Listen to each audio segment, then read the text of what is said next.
All right, we're good. We Here we good. go. Should we like dab up? All right.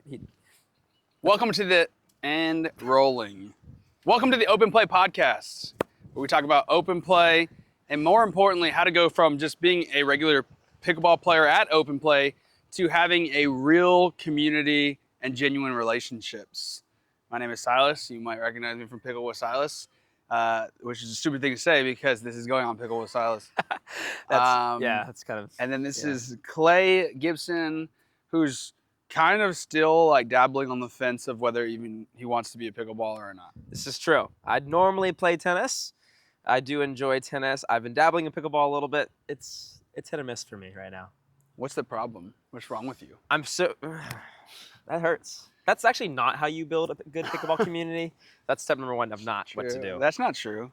Because some people connect by being like banter. Okay, so what you should do is you should go and say what's wrong with you to every single person you know. Yeah, no, pickleball's good. I do enjoy it. If I play too much of it, I enjoy it. It's fun. So, what has your experience been with open plays? I think it's fine. If you know people, if you already know people there, it's fine. Yeah. But if you're walking in and you don't know anybody, it's awkward. Like I mean, I'm fortunate to kind of have known some people already. I can get into it. But like sometimes those people aren't there, and I'm just sitting there. It's like, well, how am I supposed to play? Yeah, that's the first thing let's talk about. I do think it is fascinating that no matter who you are or where you are, there is this like awkward tension when you walk up to a place that you've never been before and you want to play, but it's like, when you don't like butt in, yeah, I don't want to butt in, spot, and I don't necessarily know how it works, and but yeah, I think another part of this podcast would be just kind of addressing these things, addressing these issues, how to be a welcoming person, and also like if you are trying to go, how to like I guess work up the courage to just go out there and ask and stuff. Yeah. But I do think it's interesting. Pickleball has been a fascinating field for me because it's almost like the playground, elementary school playground all over again, but with adults. Yeah. And that's a good take. You know, you see people are afraid to ask somebody to play, or some people want to play with these people, but they don't want to play with these people. And can I play on the monkey bars with you? Somebody was mean to me, and they didn't want me to be on the court with them, and it's crazy because these issues are happening all over the place. Yeah, literally all over the place. And but I feel like not a lot of people have talked about it. There's a lot of pickleball paddle reviewer channels. It's true. There's a lot of people giving tips. A lot of pros. There's a lot of people doing skits, but I don't think there's many people who are like addressing the issue and the need for, hey, how do we build like a really solid community at our local pickleball place? Yeah.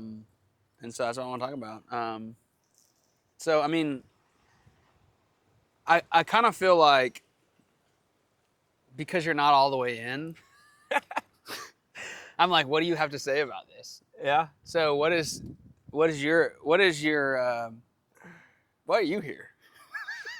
I don't even know, man. No, I'm kidding. Here's what I will say. So coming from tennis, right? I mean, I'm a decent tennis player. I'm pretty solid. And so I had a lot of confidence in the sport. I can walk up to anywhere and like I know my place in the sport.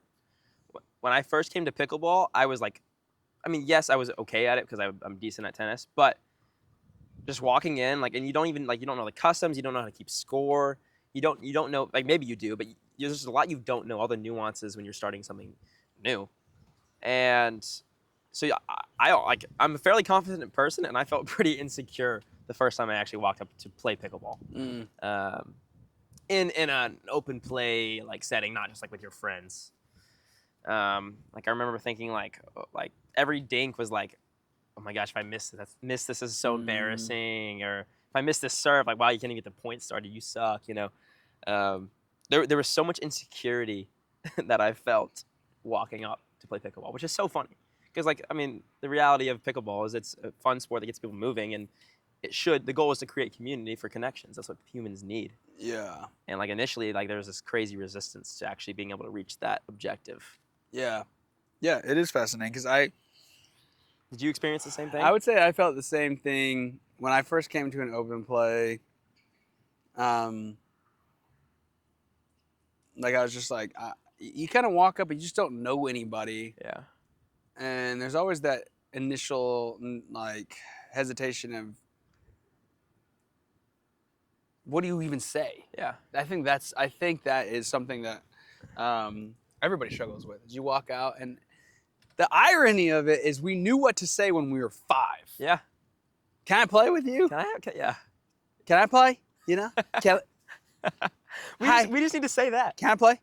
You know? That's funny. And but I will say this. I do remember being a kid and wanting to play with people, most of the time my older brothers. Yeah.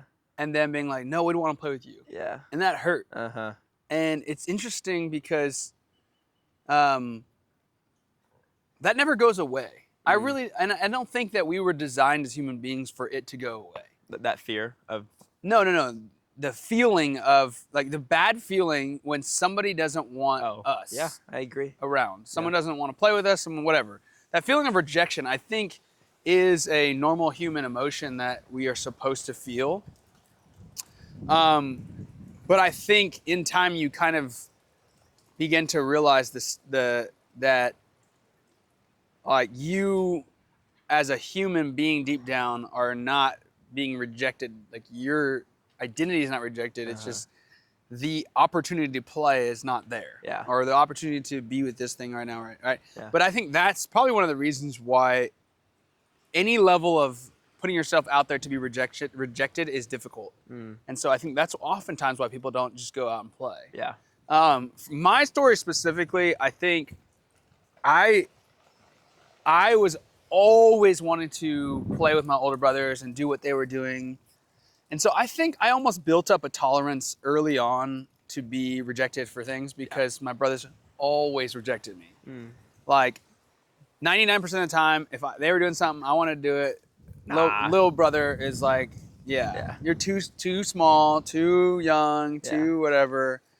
And so I kind of just built up the tolerance of asking and not getting to do it. Yeah. I bet some people though, like you built up the tolerance. I bet some people they experienced that, and maybe it was different for you because it was your brothers. Like you knew the bond. Like some people might experience that in middle school or high school. And so, like, those past experiences where they tried something and they got rejected, then makes them scared to come out here. They shut it down. Yeah. Yeah. It's like, oh, I'm not someone worthy of going out and trying this. Yeah. And that's a good point. Yeah. There's probably tons of people out there who, the first thought that comes to my head is who, like, maybe they go to another city or, like, say they even play at a local club, but they go to another city and they like, really want to play, but they're like, I'm not going to go to that place because I don't know anybody.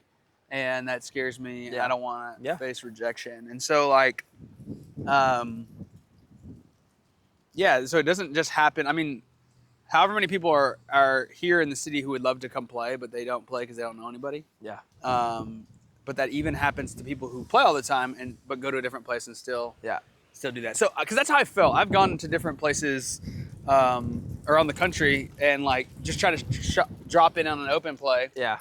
And I go there and I kind of feel like an outsider. That same sort of, yeah. So it's a fascinating concept, but the goal, I think, partly of this podcast would be that everybody at Waco Regional would begin to watch this podcast, and then that subject would begin to be on the table, and then encourage people to kind of go out and seek out those people that maybe are coming too. Totally, yeah. I think the progression is like, okay, I'm a new person. I'm scared. I come. I ask somebody to play. Ideally, somebody kind of really welcomes me in, makes me feel welcome, and then I start to feel like I'm a part of this community. And then I go, and then I progress to becoming a person that is super welcoming to other people. Which it's like discipleship. Yeah, a lot of that. That really is. Yeah. And so that's what I like really find a lot of satisfaction in finding out, like, kind of seeing who are the people that are obviously, like, kind of keeping to themselves, or you could tell they're a little nervous about being there and kind of welcoming them in. Yeah. Well, that can change someone's entire trajectory of if they come back to play the sport or not too. Yeah. Yeah, I mean, which is honestly every community. Yeah. I think it's not just pickleball. I think pickleball is really, really cool because it's like such a easy way to find community. Yeah. It's low stakes. Like you just walk out there and it's like it's not that hard to pick up. But in every community, like it usually comes down to, did people like want me there? Yeah. Did I feel like people wanted me there? And if they did, I'll come back. Yeah. Um, People go to where they're wanted. I mean, you see that all the time. Yeah. And that's why, like, someone who's rejected as a kid, you know, they'll go find this really niche group and go down some crazy life path because those people have actually accepted them. Yeah. Yeah. And Yeah, you that's see a that good all one. the time in our world. But if we are more accepting and we are more inviting, then you get to create this healthy community Yeah. that's loving and kind and fun and Yeah. all the good adjectives. Have you been to many open plays? I've been to like 4. Okay. I think like I'm a pretty outgoing person, and so I was able to kind of just I just talk to random strangers. I do that a lot. So I was able to kind of get in somewhat quickly to groups and stuff. But I've been to 4, and I mean there's not a great process for getting in, especially if talking to people that you don't know isn't your strength, or it's kind of just like every man for himself a little bit right now. Yeah. That's what it seems to me, at least. Yeah. Yeah. Well, that's what we're hoping to change, and I think this podcast is part of that. Part of that change is, I don't know. I just think that this pickleball community could be so much could go so much deeper. Yeah. It's easier to spot what's wrong than it is to have a solution. It always is, and I think, I've heard a lot of the issues of open play of people getting better and then not wanting to play with people who are not as good.